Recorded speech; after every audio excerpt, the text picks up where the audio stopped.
that sort of a jumble in my head because they were constantly taking me to x-ray. They were constantly checking my lungs. They were constantly checking my blood. I was back and forth a lot between the two hospitals, and it's not a short trip. I know it sounds silly. It's not a short trip, and these poor nurses, you know, I just, God bless them. So it comes that my parents ended up calling the hospital, or my mom ended up calling the hospital to find out what really went on, and I guess they found out it was really bad, and they came up and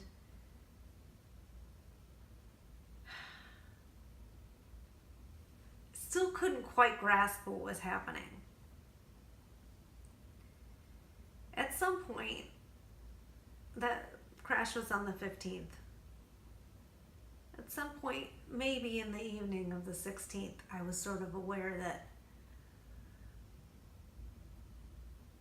they were wanting me to say goodbye.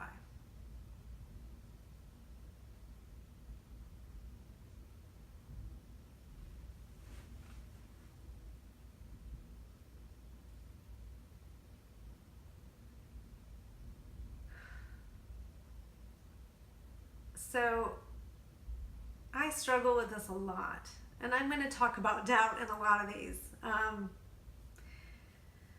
Second guessing myself, guilt, all of that. I struggle with this a lot, and two people in particular. One of the deputies on the scene, and two, one of the PICU nurses have said to me, no, he was gone. There was no way he could come back. But again, I watch ridiculous TV. You see miracles like this all the time on the news.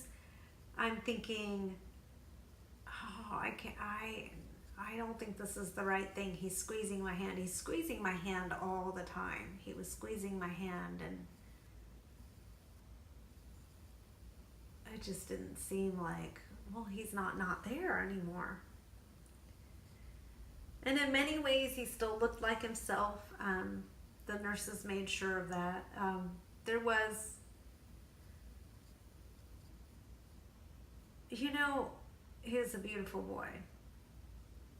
And his face was a little swollen, but he still looked like Ilan. His body still looked like his body. They washed his hair. But I wasn't able to say goodbye in a lot of ways. Sometimes you put yourself in that place where you're like, okay, what happens if the worst happens? Well, I'm gonna just hold him and kiss him, and I'm not, you know, whatever I can do to just hold on to that and memorize his smell and his touch and his everything about him. And I was so broken. I couldn't. And I was, at this point, having a real rough time with, I don't do a lot of pain meds. The pain meds didn't agree with me. I couldn't eat. It was not pleasant. So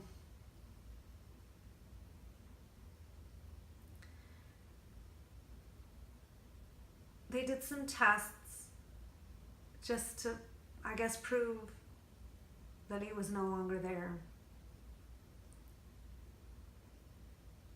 And that it was the right thing to do to say goodbye. And there were some doctors that were, I guess, at one point thought that they were seeing something they didn't see or something like that, and giving us hope. And but the 17th came around. So what is that, a Sunday in the early evening, I guess. They made the call.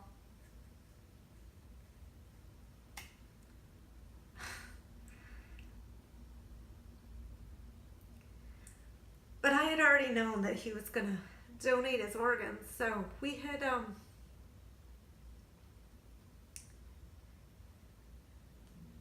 after I'd gone through all that paperwork, we had another day with him. So the harvest surgery wasn't until the 19th.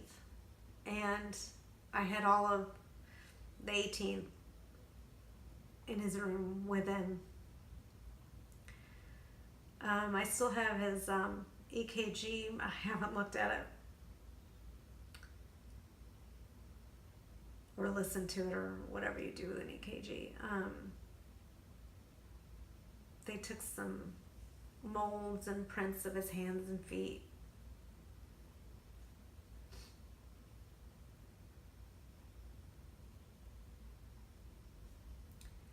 There's ladies who make blankets for all the kids in the PICU, and from the day they wheeled them out, I asked if I could keep the blanket, and I slept with it every night in the hospital, and I brought it home. So the morning of the 19th,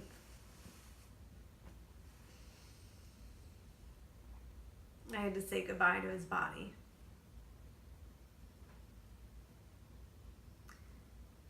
And I don't know how that would have gone if I had been whole in body and mind. I don't know. I know I was upset because I wasn't ready, and I was trying to play something for him and I couldn't find it, and I couldn't grab anything but his toes, and I just grabbed his toes, and I think I tried to kiss his toes, and I know they were getting a little annoyed with me, that I was like, no, you can't take him. But they had to take him, so.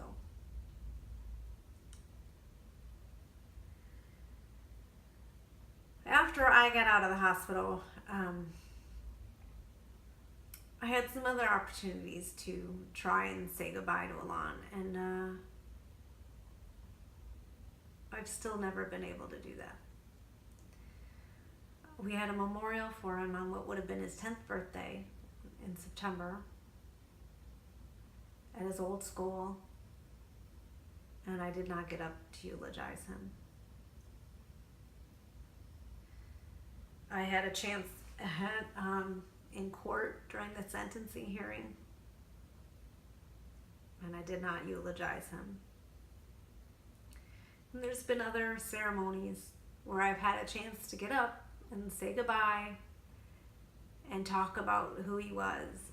And in my mind, for a long time, he wasn't gone. I knew he was coming back. He was just waiting for me to get better. Okay, you get better, Mom. You're broken. Fix everything that's going on. Get justice for me, and then I'll come back. That's what was going on in my mind. I think we can blame the morphine for that, for some of that maybe, but that was what was going on in my mind. The other thing was just how do you encompass.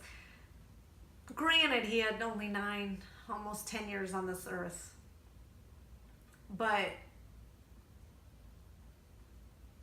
how do you just sum up a life? Like, there's been some obviously very famous people who have passed away recently that are being eulogized in profound ways, and they had, lives, 5, 6, 7, 8, 9 times, 10 times the life my kid had. But it was so massive to me that I felt that anything I would say would be too trite. So I've never said goodbye.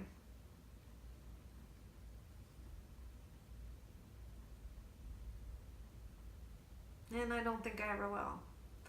I know he's still with me. He sends me signs all the time. Sometimes he holds my hand at night.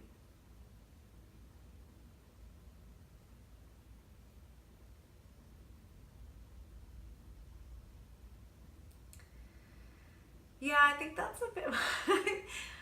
I think I'm going to end this one there. I think I just want to add one thing.